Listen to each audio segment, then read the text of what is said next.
Indonesia, bangsa dan negara, rumah ideologi Pancasila.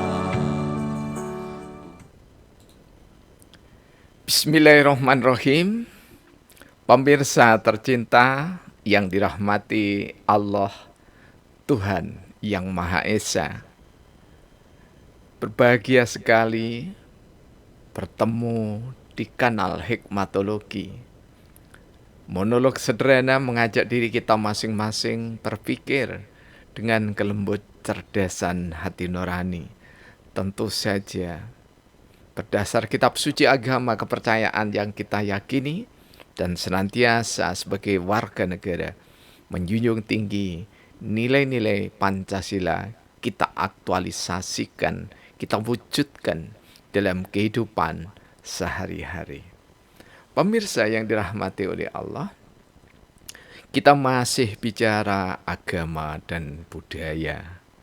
Di antara karya budaya adalah budaya politik anak bangsa, yakni adalah cipta, rasa, dan karsa yang ditorehkan di dalam rangkaian peraturan perundang-undangan yang pada gilirannya mengikat seluruh orang yang membaca, yang mendengar, maupun yang tidak membaca dan mendengarnya. Hak dari sang pembuat peraturan perundang-undangan demikianlah yang dimaklumkan di dalam sistem pemerintahan demokrasi. Tak terkecuali. Pemirsa, ketika kita melihat ragam permasalahan, maka sesungguhnya kita sedang berbicara tentang norma dasar. Dan norma dasar itu salah satunya dibingkai di dalam konstitusi atau undang-undang dasar negara suatu bangsa.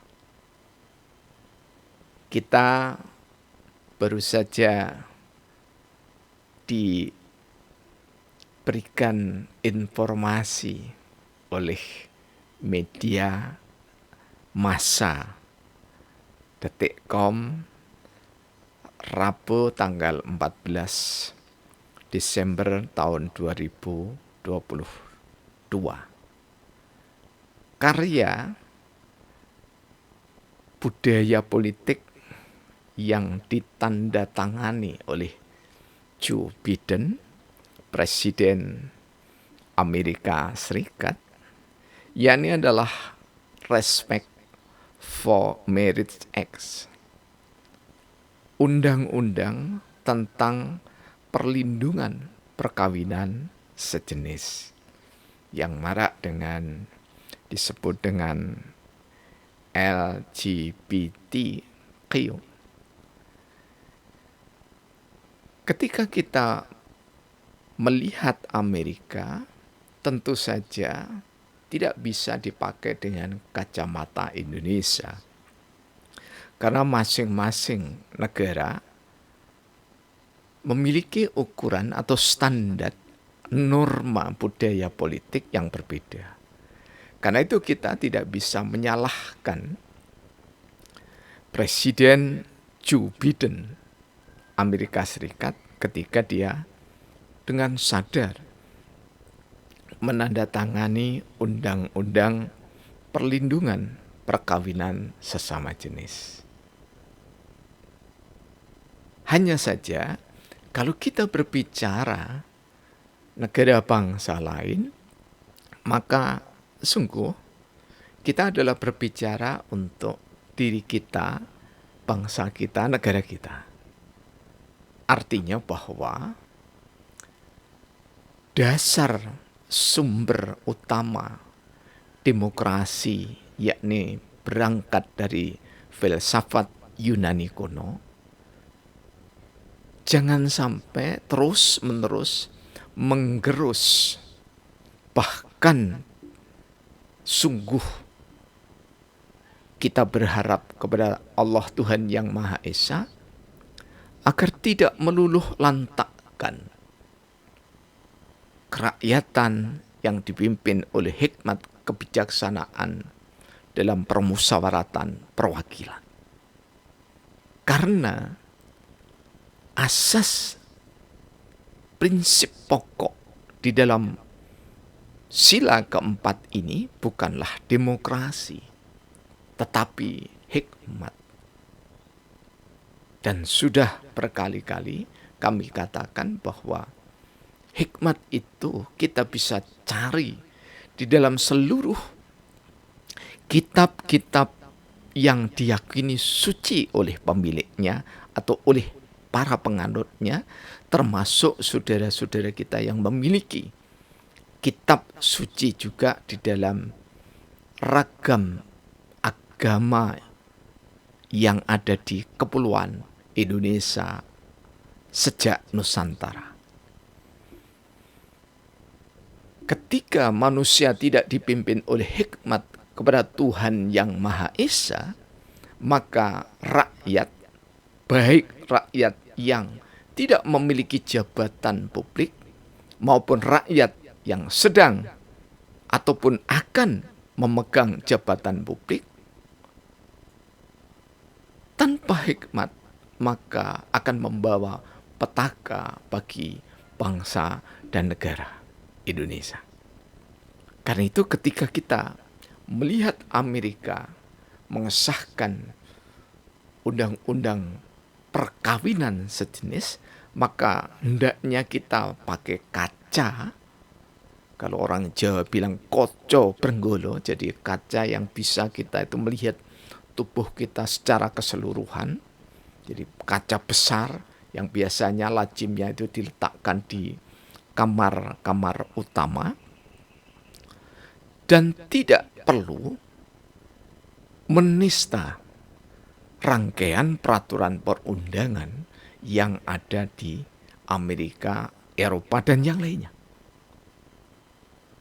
Bagi umat Islam, tentu bagi umat yang lain, kiblatnya di Indonesia ini sesuai dengan agama dan kepercayaannya.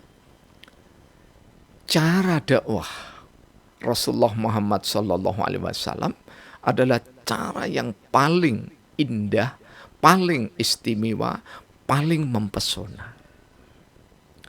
Karena ketika tempatnya berjauhan, maka Rasulullah menulis. Jadi Rasulullah bukan orang buta huruf, tapi dikirim oleh Allah, diturunkan oleh Allah untuk memberikan lentera, memberikan cahaya pada orang-orang yang buta huruf, orang-orang yang kurang peradabannya. Berkirim surat ke raja-raja yang memungkinkan utusannya itu dikirim kepada raja-raja tersebut. Dan tidak ada di antara surat-surat Rasulullah Muhammad SAW itu ketika mengajak, menawarkan Islam sebagai ad-dinul yang hak, mencela agama yang ada di satu kerajaan yang dikirimi surat itu. Demikian juga ketika kita sangat meyakini bahwa Rasulullah itu laqad kana lakum Rasulullahi uswatun hasanah. Rasulullah itu di dalamnya ada teladan terpuji yang bisa diikuti.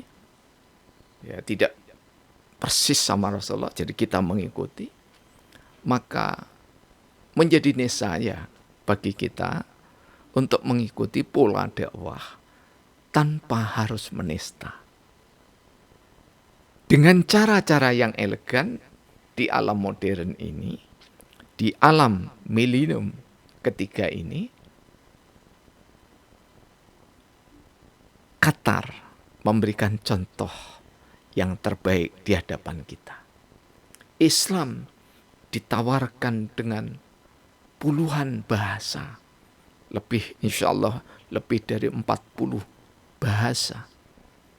Dan masing-masing orang hanya ditawari untuk melihat bagaimana Islam yang ada di Qatar. Bukan Islam Qatar. Tapi Muslim Qatar iya, tapi Islam yang ada di Qatar. Melalui sosial media utamanya, kita menyaksikan betapa banyak orang yang akhirnya tertegun melihat indahnya ajaran Islam. Karena ajaran Islam disampaikan oleh petugas-petugas yang ada di Qatar yang memadai keilmuan secara sosiologi, psikologi massa dan seterusnya, sampai tentu saja yang lebih dalam memahami agama yang disampaikan, maka tidak ada satupun orang yang tersinggung dengan pola penyajian sepak bola dunia ala Qatar. Niscaya menjadi inspirasi bagi Indonesia, tidak harus menjadi Qatar, tetapi tetap menjadi Indonesia yang Bhinneka Tunggal Ika. Maka jika memang perhelatan pertandingan sepak bola dunia direncanakan yang usia 20 tahun di Indonesia, maka gegap gempita yang ditawarkan di arena sepak bola nantinya tentu saja bukan Islam, tetapi juga ada agama-agama lain. Dan jangan sampai Islam yang penduduknya lebih banyak, penganutnya lebih banyak, kemudian mengkooptasi saudara-saudara yang lainnya. Jadi betapa indahnya jika Bhinneka Tunggal Ika nanti ditampilkan di area persepak bolaan itu. Ada Islam, Hindu, Buddha, Katolik, Kristen, Konghucu, penghayat atau kebatinan, penghayat kepada Tuhan Yang Maha Esa, ditampilkan secara bergantian sedemikian rupa, sehingga suasana batin yang ada di lapangan itu harapannya mewarnai suasana penonton, baik yang langsung berada di stadion maupun yang berada di rumah, bahkan mereka yang sedang memainkan gawai atau gadgetnya di seluruh penjuru dunia ini. Bhinneka Tunggal Ika harus nyata. Karena memang semboyan Bhinneka Tunggal Ika itu diambil dari kehidupan nyata.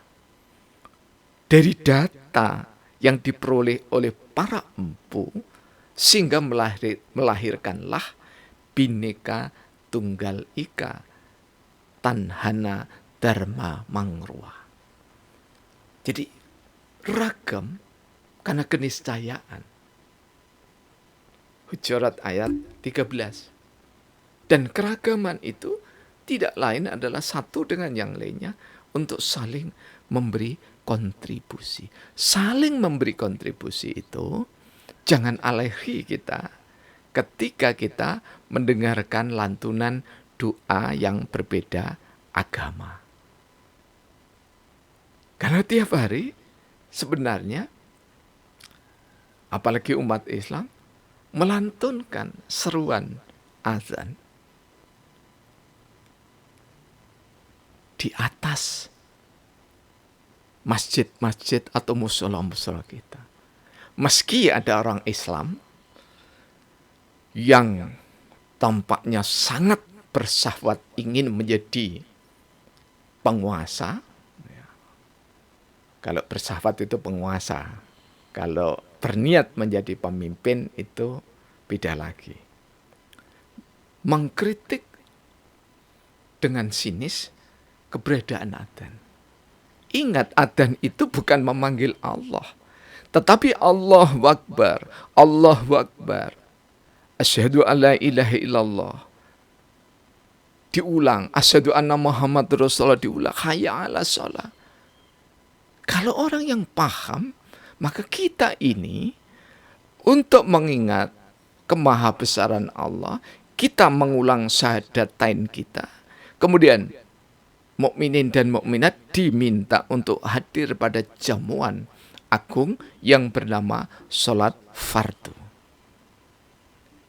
Harapannya kita ini hayya 'alal falah. Harapan itu adalah kita bisa mendapatkan kebahagiaan, kemenangan dari mengendalikan hawa nafsu kita, kemenangan dari melawan budaya politik yang tidak beradab.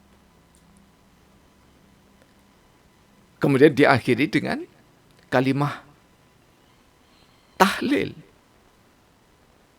la ilaha illallah.